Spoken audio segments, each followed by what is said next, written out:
But if they delay that, sir, should the ceasefire then be off? Well, I would say this, and I'm going to let that because that's Israel's decision, but as far as I'm concerned, if all of the hostages aren't returned by Saturday at 12 o'clock, I think it's an appropriate time. I would say cancel it and all bets are off and let hell break out. I'd say they ought to be returned by 12 o'clock on Saturday, and if they're not returned, all of them, not in drips and drabs, not 2 and 1 and 3 and 4 and 2. Saturday at 12 o'clock, and after that, I would say all hell is going to break out. And I don't think they're going to do it. I think a lot of them are dead.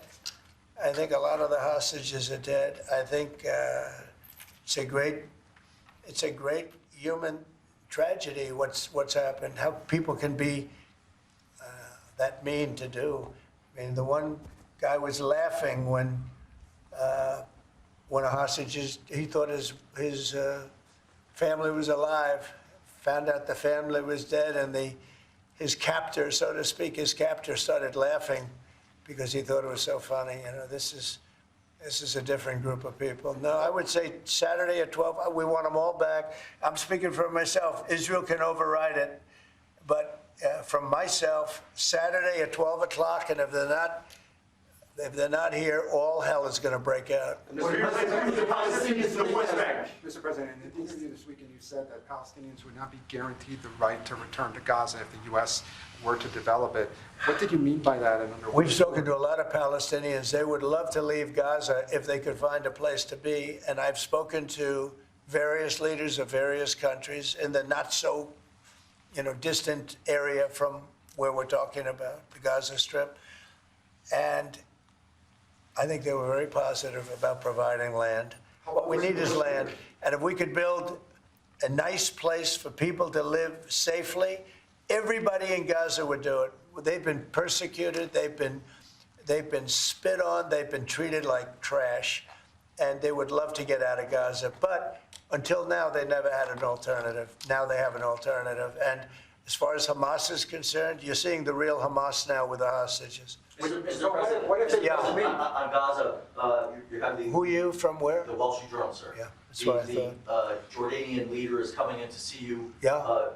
Folks in Jordan have expressed opposition to taking in more Gazans, more Palestinians. How are you going to convince him to do otherwise? I think he'll take. I do think he'll take, and I think other countries will take also. They have good hearts. I think they'll take.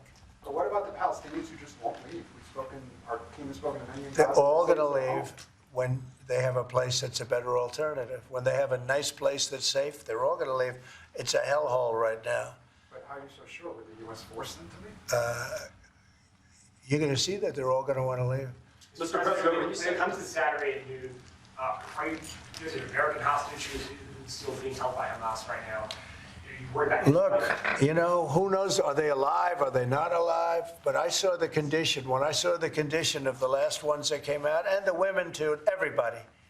The one woman had her hand blown off because she was trying to stop a bullet being fired at her, okay? What kind of a situation is that? You saw her. I just think it's time to either you release everybody. They're not going to be alive right now. Based on what I saw over the last 2 days, they're not going to be alive for long. Saturday at 12 o'clock, and after that, it's going to be a different ballgame. Mr. President, when you say all hell is going to break loose, are you speaking about retaliation from You'll Israel? find out, and they'll find out too. Hamas will find out what I mean. Mr. President, They're going to find out what I mean. These are sick people, and they'll find out what I mean Saturday at 12 o'clock. But no